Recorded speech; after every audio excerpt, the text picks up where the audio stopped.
He's the one that can create all from nothing to something. So let us pray and let us thank Him for each day. Bagaimana caranya agar kita selalu bersabar dan berprasangka baik pada Allah walaupun doa yang kita panjatkan belum nampak hasilnya? Masya Allah. Saya beri gambaran gini. Quran surah kedua Al-Baqarah ayat 144, itu yang 3 tahun. Quran surah ke-21 ayat ke-83 sampai ke-84, itu yang 20 tahun. Satu, Quran surah 2 ayat ke-144, itu yang 3 tahun. Kedua, Quran surah ke-21 Al-Anbiya ayat ke-83 sampai 84, itu yang 20 tahun. Kemudian Quran surah ketiga Ali Imran ayat 38 sampai 39. Ya. Quran surah ketiga Ali Imran ayat 38 sampai 39. Itu yang puluhan tahun tak terlukiskan, bisa 70 tahun, 80 tahun dan sebagainya. Pelan-pelan Bu ya. Jawabannya, solusinya ada di Quran surah kedua Al-Baqarah ayat 186. Dan Quran surah ke-21 ayat 90 sampai 91. Itu solusinya. Pelan-pelan. Baik, mari kita jawab. Nabi Muhammad SAW, ya, saat beliau mulai menunaikan salat dalam misi risalahnya, itu selalu nengokkan kepalanya ke langit, Bu, minta dipindahkan kiblatnya. Ya, karena saat itu kiblat pertama menghadap kemana? Ke Baitul Maqdis. Ya, ke Baitul Maqdis. Jadi kiblat pertama saat salat itu menghadap ke Baitul Maqdis. Tapi beliau itu selalu meminta kepada Allah, nengok ke atas gini, ke langit, mohon supaya bisa dipindahkan kiblatnya ke arah Masjidil Haram, ke Ka'bah. Ya. Ibu tahu apa yang terjadi? Apakah saat beliau seringkali menghadap ke langit begini dikabulkan doanya seketika? Tidak.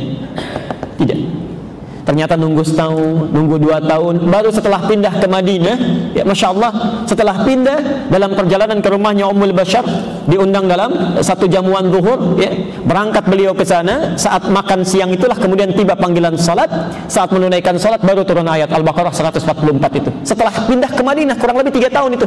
Ya. Qad nara taqalluba wajhika fis samaa falanuwalliyannaka qiblatan tardaha fawalli wajhaka syatral masjidil haram. Kami selalu perhatikan engkau. Lihat kalimatnya, kami selalu perhatikan engkau. 3 tahun diperhatikan oleh Allah Subhanahu wa taala. Engkau seringkali memalingkan wajahmu ke langit memohon supaya dipindahkan kiblatnya. Ya. Fawalli wajhaka syatral masjidil haram. Mulai sekarang silahkan palingkan dirimu, pindahkan kiblatnya ke arah Masjidil Haram. Maka berputarlah salatnya 180 derajat begini, berputar, ya, dan diikuti oleh para sahabat. Sampai hari ini tempat itu kemudian dikenal dengan Masjid Qiblatain. Ya, Masjid Qiblatain. Pelan-pelan. Jadi Nabi berdoa baru dikabulkan setelah berapa lama? 3 tahun. Nabi Ayyub alaihissalam sakit luar biasa, diuji dengan luar biasa, penyakit yang tidak pernah diderita orang sebelumnya, tidak akan dialami orang setelahnya. Ya. Istrinya mengatakan, kalau dalam bahasa kita, Papa kan Nabi Rasul. Nabi Rasul. Angkat tangan bermohon kepada Allah, mintakan. Bukankah doa Nabi akan cepat dijawab? Apa kata Ayub? Kalau dalam bahasa kita, berapa lama kita mendapati kesenangan? Kata istrinya kurang lebih 20 tahun. Berapa lama kita diuji dengan seperti ini? Saya sakit, ya, kita kehilangan harta benda. Kata istrinya beberapa tahun. Ya, kalau beberapa tahun itu ukurannya barangkali 7 tahun, 8 tahun, sabar itu. Ya. Kata Ayub, nanti saja. Kalau sudah masa sakit ujian ini sama dengan masa senangnya sama-sama 20 tahun, baru saya akan mengangkat tangan bermohon pada Allah Subhanahu wa taala. Malu rasanya diberikan kesenangan 20 tahun, diuji beberapa tahun, langsung mengeluh kepada Allah. Nanti kalau sudah tiba masanya sama-sama seperti itu, baru saya minta. 20 tahun berdoa dikabulkan. Wa ayyuba idh nada rabbahu rabbi anni massani yadhurru wa anta arhamar rahimin fastajabna, dijawab. 20 tahun. Nabi Zakaria menikah, berumah tangga, belum memiliki keturunan. Tapi Masya Allah, tidak pernah putus asa, berdoa, sampai dikatakan di surah Maryam itu, dari ayat 3 sampai dengan nanti puncaknya ayat 13 setelah lahirnya Yahya, itu kata beliau, saya tidak pernah putus berdoa, ya Allah, wasta'ala ra'sus syaiba, sampai rambut saya memutih, beruban, fisiknya sudah lemah. Ibu bisa terbayang nggak, ada orang berdoa terus sampai fisiknya sudah semakin lemah, rambutnya sudah beruban, artinya berapa tahun itu berdoa tuh? Belum terkabulkan. Baru dikabulkan ketika beliau merawat Maryam mihrab, berdoa kepada Allah di Ali Imran Quran surah 38 ayat 39 itu. Baru dikabulkan setelah puluhan tahun. Ibu bisa bayangkan, ada nabi, rasul 3 tahun, puluhan tahun berdoa tidak putus asa, baru dikabulkan. Ya. Ada orang bukan nabi, bukan rasul, baru 3 hari berdoa ingin cepat dikabulkan. Quran surah 2 ayat 155. Al-Baqarah 155. Quran surah 2 Al-Baqarah ayat 155. Nanti ditutup, baru terakhir, baru saya jawab rasionalitas doanya. Pelan-pelan.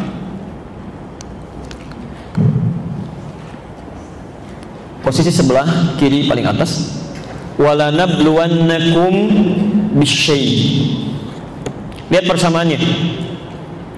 Dan setiap orang yang hidup, kata Al-Quran, setiap orang yang hidup pasti akan kami uji dengan berbagai persoalan kehidupan.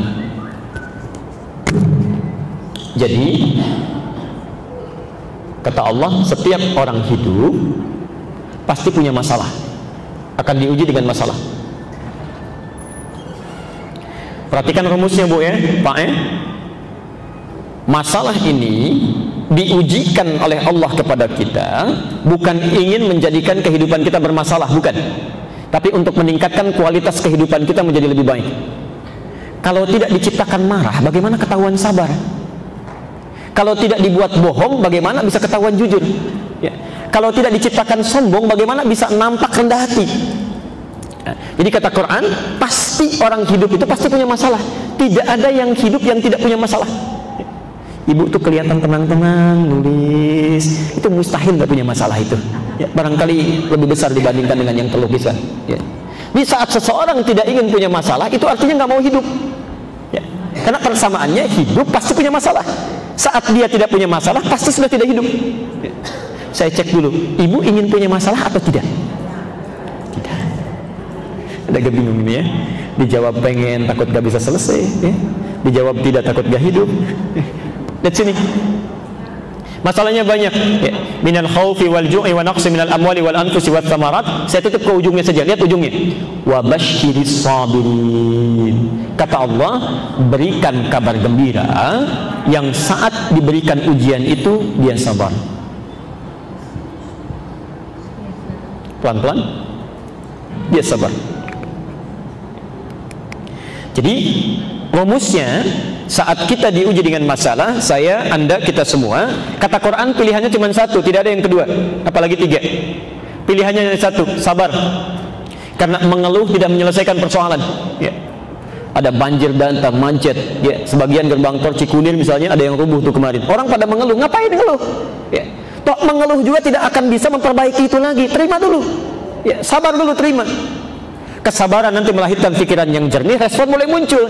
Tapi yang menarik di Quran, kalau kesabaran sudah hadir, adab selanjutnya bukan ikhtiar dulu, adab selanjutnya mintakan solusinya kepada Allah supaya dibimbing mencari solusi terbaik. Permintaan itu yang disebut dengan doa. Quran surah Al-Baqarah kedua ayat ke-45. Lihat, wasta'inu bis sabri. Sabar dulu. Wasta'inu, ini poin kita. Kita ambil kesabrinya dulu, salatnya nanti di sesi yang lain. Kata Quran, jika Anda punya persoalan dalam kehidupan, mintakan solusinya. Minta solusi itu artinya berdoa. Ya, mohon kepada Allah, mohon. Ya. Bisabri, kalimat sabar digandingkan dengan minta tolong. Artinya sikap orang-orang yang sabar itu kalau bisa menerima dengan sabar, maka muncul jalan keluar yang pertama kali, dia akan mohonkan solusinya kepada Allah Subhanahu wa taala. Sikap sabar bisa melahirkan ketenangan, memudahkan kita untuk memanjatkan doa. Jelas sampai sini? Sekarang mari kita sambungkan. Kalau kemudian kita berdoa kepada Allah, lalu kita bertanya, bagaimana sifat Allah dalam mengabulkan doa kita. Apakah seketika akan dikabulkan? Apakah akan tertunda? Atau jangan-jangan diganti dengan yang lebih baik? Ya. Yuk sekarang kita bahas bagaimana cara Allah mengabulkan doa kita. Quran surah kedua Al-Baqarah ayat 186.